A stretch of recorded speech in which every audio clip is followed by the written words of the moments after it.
The Eucharist is the source and summit of our faith. It is an incredible mystery. In this Catechism Moment, we are beginning to explore the sacrament of the Eucharist, paragraphs 1322 to 1332 of the Catechism.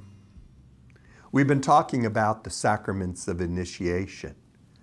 The Eucharist is the third sacrament of initiation, along with the sacrament of baptism and the sacrament of confirmation. The Catechism says about the Eucharist that it is a sacrament of love, a sign of unity, a bond of charity, a paschal banquet in which Christ is consumed. The wine is filled with grace, and a pledge of future glory is given to us. Indeed, it is the sacrament of love. We enter into an intimate, personal relationship with Jesus Christ. It is the ultimate expression of God's love. It is a sign of unity, of us coming together. That's why we ask that you be part of the Catholic Church to receive the sacrament of the Eucharist. And it is a bond of charity, truly bringing us together in that bond of Jesus Christ, bringing us into the body of Christ. It is a paschal banquet. The paschal mystery is the death and resurrection of Christ, and the Eucharist allows us to enter into that mystery. The Eucharist is the source and summit of our faith. Why? Because the Eucharist is the Jesus Christ himself. The source of all the grace is the sacrifice of Jesus to the Father. And it is the summit, the goal, the place oriented towards everything is going towards the Eucharist.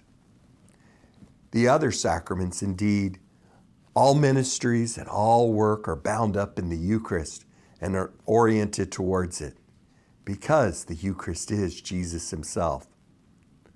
All the sacraments are the work of Christ.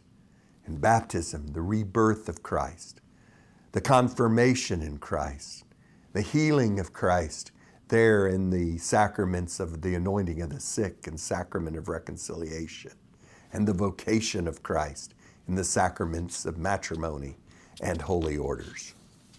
But the Eucharist is not just the work of Christ. The Eucharist is Christ himself. It is indeed an action. It is the action of the Son offering himself to the Father by the power of the Holy Spirit. But it is the Son himself that is being offered to the Father. In the sacrifice, Christ is both victim and priest. The word Eucharist means thanksgiving. The Eucharist is the sacrifice of thanksgiving. In the Old Testament, there were many kinds of sacrifice. There were atonement, petition, and thanksgiving. The rabbis had said that all sacrifices would cease except for the sacrifice of thanksgiving. And sure enough, in AD 70, with the destruction of the temple, all sacrifices stopped, except for the sacrifice of Christ, the Eucharist, the sacrifice of thanksgiving that continues on.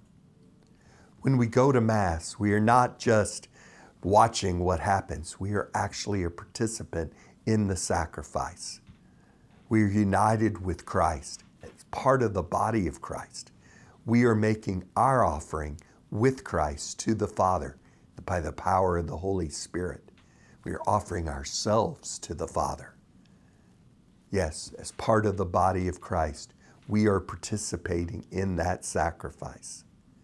This is the holy sacrifice of the Mass. This is where we're offering up that great and eternal once-for-all sacrifice Jesus made on the cross. The sacrifice that the Son offers to the Father by the power of the Holy Spirit. We partake of that sacrifice. We participate in that sacrifice. We offer ourselves in the sacrifice of Christ that is the Eucharist.